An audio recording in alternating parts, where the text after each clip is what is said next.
언제나 긴장감이 감도는 곳 소방서. 27명씩 나뉜 2개 조의 소방관들이 오전 9시부터 다음날 9시까지 24시간 근무를 하고 있다. 교대자들이 작성해놓은 출동일지를 확인하고 또 언제 일어날지 모르는 화재와 각종 사건, 사고에 대비하는 소방관들. 저녁 6시 이후에 저녁에 출동이 많아요. 관공서나 아니면 이런 건물에도 사람이 없는 가운데에서 전기 누전이나 아니면 다른 사람들이 담뱃불로 인해서 화재가 날 경우에는 특히 낮에 천천히 타다가 저녁에 바로 가라가 시작됩니다. 화재 신고가 없는 때라고 해서 소방관들이 편히 쉴 수 있는 건 아니다. 출동이 없는 사이사이에도 여러 가지 할 일들이 많다는데 화재나 사건, 사고 모두 언제 갑자기 일어날지 모르는 예측 불허의 일들. 성공적인 화재 진압이나 사고 처리를 위해 틈날 때마다 하는 소방 장비들의 점검. 아무리 해도 과하지 않은 중요한 업무 중 하나라고. 또한 동네 구석구석과 건물들을 돌아다니며 소방시설이 제대로 설치되어 있는지 안전점검을 하고 주변에 위험한 요소들은 없는지 살펴보는 등 순찰 활동도 한다. 이뿐만이 아니다. 시민들의 안전의식 확립을 위해 시청각 자료들을 이용한 계몽 교육과 주기적인 소방훈련도 마련하고 있다고. 하지만 이렇게 많은 업무들 중에서도 가장 중요한 업무는 바로 불이 났을 때 화재 진압을 하는 것과 또 위험한 상황에서 인명을 구조하는 것이 이것이 가장 저희들의 중요한 업무가 아닌가 이렇게 생각이 듭니다. 그렇다. 소방관들의 주 업무는 급박한 상황에 처한 시민들이 부르는 곳, 그곳이 어디든 가장 먼저 달려가는 것. 장안 주의차 구조대 장려석 화재 출동하세요. 주의차 장려석. 한시가 급한 화재 현장.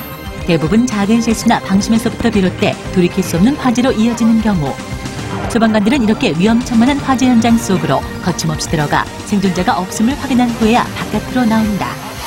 지하층인 경우에 시야 확보가 안 되고 또한 열기가 세기 때문에 현장에서 작업하는 데 힘들고 또한 화재 규모가 클 경우에 2시간 이상, 3시간 오랫동안 작업하게 되는데 그럴 때는 체력적으로 저희도 힘든 경우가 많이 있습니다. 이런 화재 현장뿐 아니라 교통사고나 예상치 못한 여러 가지 사고들로 인해 위기에 처해 있는 사람들. 그들을 가장 빠르고 안전하게 구조해내는 것 또한 소방관들의 할 일인데 이렇게 구조활동을 펼치다 보면 소방관 스스로가 위험 상황에 처하는 경우도 비일비재하다고. 주택 2층이 화재로 붕괴된 사고가 있었는데 밖에서 이것을 보고 우리 대원들이 신속하게 직원을 구조한 사례가 있었습니다. 이런 현장을 볼 때마다 저 스스로도 긴장하면서 생활하고 있고 소방관이란 직업을 선택하는 순간부터 그림자처럼 따라다니는 것이 바로 부상과 죽음에 대한 공포.